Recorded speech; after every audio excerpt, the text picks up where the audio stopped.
Good morning. Yes, you are welcome to 5 minutes of youcan.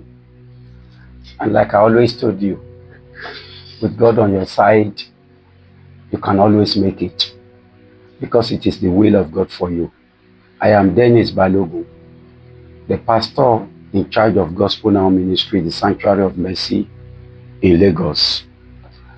2 Kings chapter 7, and I'm reading just verse 5.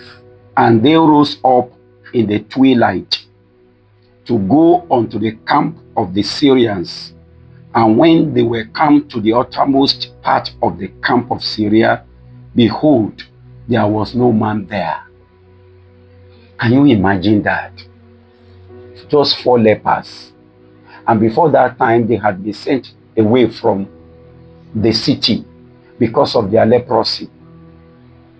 Now, within that period of time, there was also a problem in Samaria. Samaria was under a heavy siege by the army of Syrians. So, these 4 lepers had no food to eat. They were hungry. Things were bad. They were between death. The decision they make at that time would determine if they were going to live or they were going to die. They couldn't freely go into the city because of the fact that they were lepers and they had been sent out.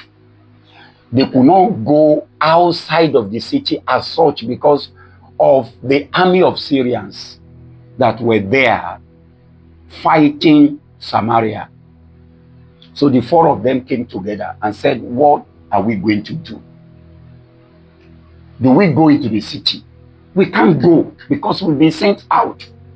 The only option we have now is just to go into the midst of the enemies. If we are spared, then we are spared. If we are killed, then we will die. Do you have that kind of a situation on hand where you don't know what to do? You are in the middle of very serious issue and you don't know what decision to take. In times like that, there is something you can do. You remember what the king Jehoshaphat said in 2 Chronicles chapter 20 verse 12. He actually went to God with his people and said, we are in the midst of trouble. We are surrounded by enemies. We have no power against these mighty people. Now, listen to the next thing he said. He said, but our eyes are upon you. In times like that, when decisions are difficult to make, you don't know where to go, either here or there. And you must make a decision because it has to do with your life, with the progress of your life, with what you are about to do, with what is, lying ahead of you. It has to do with your destiny. Put your eyes on God. How do you do that? Number 1, you must make necessary investigations about the matter on hand. Do research. You must have knowledge of what is happening, what you can do, the pros and cons, be objective and subjective. Do investigation. Get enough knowledge, at least to an extent, of what is on hand. If you do this, what will happen? If you do this, what will happen? That's the very first thing. Make research. Make investigation. Number 2, ask questions. You ask questions from people, from God Almighty. You can go to God in prayers.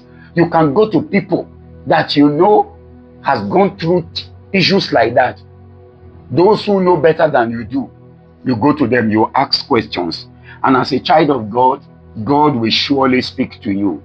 Then, after you have asked questions, you've gotten at least knowledge to an extent of what you should do. The next thing is to commit your ways into God's hand.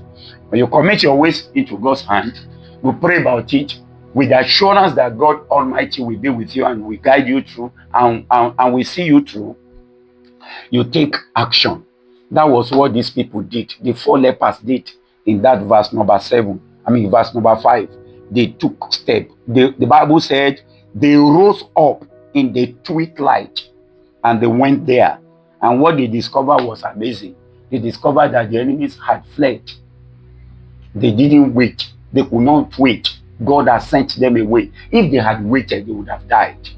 If they had gone back to the city, maybe they would have sent them back. But they took decision based on the issues on ground. They took decision based on what God guided them. They took decisions on what they discovered in their research. And look at verse 3. Verse 3 said, and there were 4 leprous men at the entering of the gate, and they said one to another, why sit we here until we die? Why sit you there until you die? Take a step, and God will be with you. You can. Thank you.